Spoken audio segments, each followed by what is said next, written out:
Hello everyone, my name is Umair Afzal and you are watching Student Hub HD.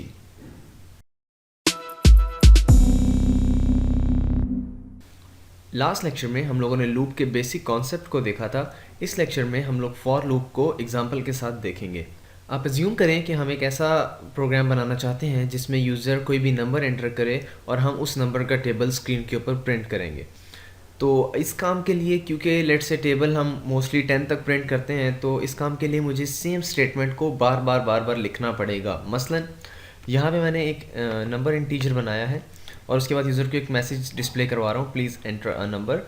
User उसके बाद जो number enter करेगा वो इस नंबर वेरिएबल में स्टोर हो जाएगा सी के ज़रिए। ओके, उसके बाद हम इस नंबर का टेबल प्रिंट करवाना चाहते हैं स्क्रीन के ऊपर। तो उसके लिए सबसे पहले मैं लिखता हूँ नंबर, यानी कि जो भी नंबर यूज़र ने एंटर किया होगा वो यहाँ पे आएगा।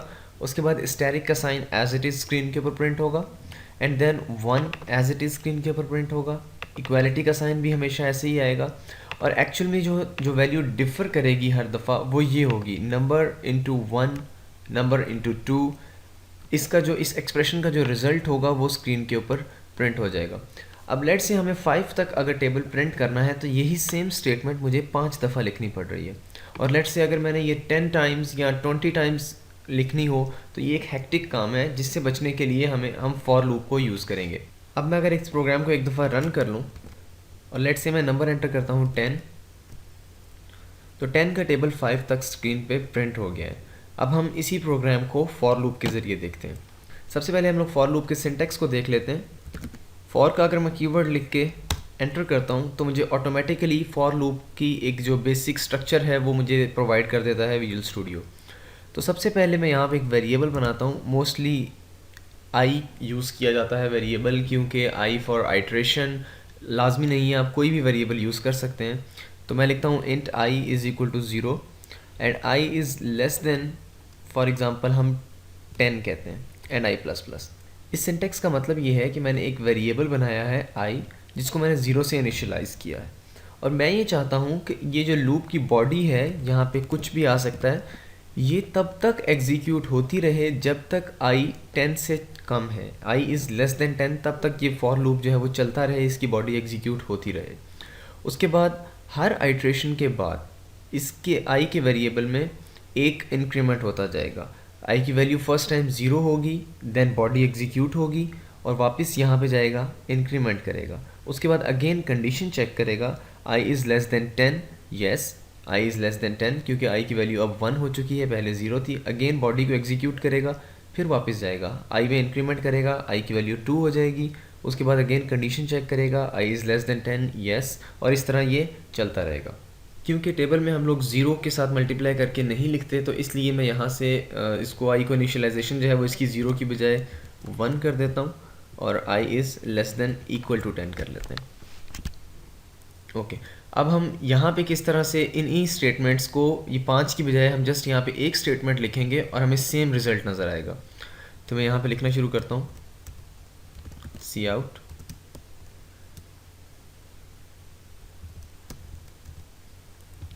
ओके। उसके बाद वो नंबर हम ऑब्वियसली सबसे पहले प्रिंट करेंगे जो भी यूज़र ने एंटर किया होगा।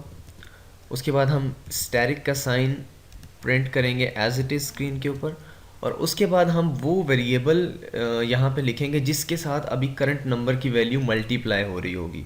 यानी कि इस केस में अगर हम देखें तो हमने यहाँ पे मैनुअली यानी कि हार्ड कोड किया हुआ था 1 2 3 4 5, लेकिन क्योंकि अब हमारे पास एक वेरिएबल ऐसा है जो कि ये वैल्यू को मेंटेन कर रहा होगा। अगर हम आई की वैल्यू को देखें तो वो 1 से लेके 10 तक जाएगी हर आइट्रेशन में। तो मैं यहाँ पे सिंपली अगर आई देता हूँ तो ये आई की वैल्यू को प्रिंट करता जाएगा हर दफ़ा। ओके, उसके बाद हम बेसिकली इक्वालिटी का साइन जो है वो हमने प्रिंट करवाना है स्क्रीन के ऊपर as it is and after that हमने एक्चुअल एक्सप्रेशन देना है जो कि रिज़ल्ट लिखेगा। तो मैं यहाँ पे भी नंबर इनटू, पहले हमने यहाँ पे अगेन मैनुअली 1 2 3 4 5 दिया हुआ था, अब मैं यहाँ पे भी सिंपली आई लिखता हूँ तो वो ऑटोमेटिकली इसके रिज़ल्ट को स्क्रीन के ऊपर प्रिंट कर देगा।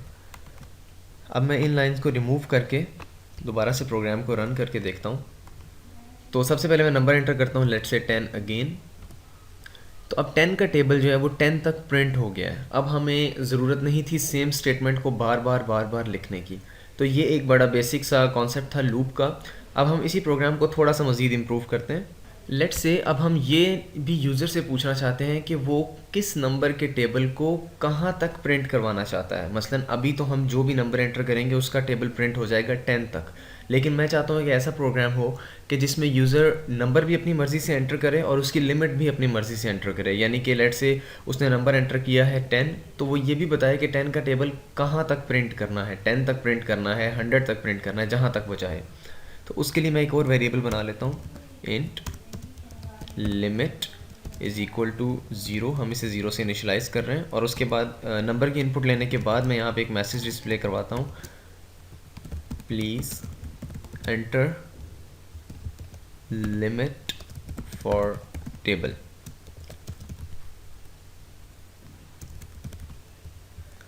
End of line. और यहाँ पे हम इसकी इनपुट को ले लेंगे लिमिट के वेरिएबल में। ओके, अब हमने करना सिंपल ये है कि इस 10 की जगह, क्योंकि ये एक हार्ड कोड वैल्यू है, इस 10 की जगह हम लिमिट को रिप्लेस कर देते हैं। इसका मतलब ये होगा कि टेबल जो है वो यूज़र की मर्ज़ी के नंबर का प्रिंट हो रहा है, प्लस उसकी जो मैक्सिमम रेंज है, जो लिमिट है जहाँ तक वो टेबल प्रिंट होगा, वो नंबर भी यूज़र बता रहा है। हम ये काम मैनुअली नहीं कर सकते थे क्योंकि हमें नहीं पता कि यूज़र लेट से ये भी कह सकता है कि दो की वैल्यू तक जस्ट टेबल प्रिंट करें, 4 तक टेबल प्रिंट करें, लेकिन क्योंकि लूप के साथ हमें ये काफ़ी सहूलत है तो हम इसलिए ये काम कर सकते हैं। तो अब मैं इस प्रोग्राम को दोबारा से रन करता हूँ। लेट से नंबर मैं दोबारा एंटर करता हूँ 10। अब मैं लिमिट एंटर करता हूँ 6। तो 10 का टेबल जस्ट 6 तक प्रिंट हुआ, यानी कि 60 तक उसकी वैल्यू हमें नज़र आ रही है। दोबारा से अगर प्रोग्राम को रन करूँ, इस दफ़ा मैं नंबर एंटर कर लेता हूँ लेट से 8, और मैं इसका टेबल प्रिंट करवाना चाहता हूँ 20 तक। तो 8 का टेबल 1 से लेके 20 तक प्रिंट हो गया है। तो ये एक बड़ी बेसिक सी एग्जांपल थी फॉर लूप की। नेक्स्ट लेक्चर में हम लोग वाइल लूप को देखेंगे। Thanks for watching guys. For more videos, please subscribe to our channel.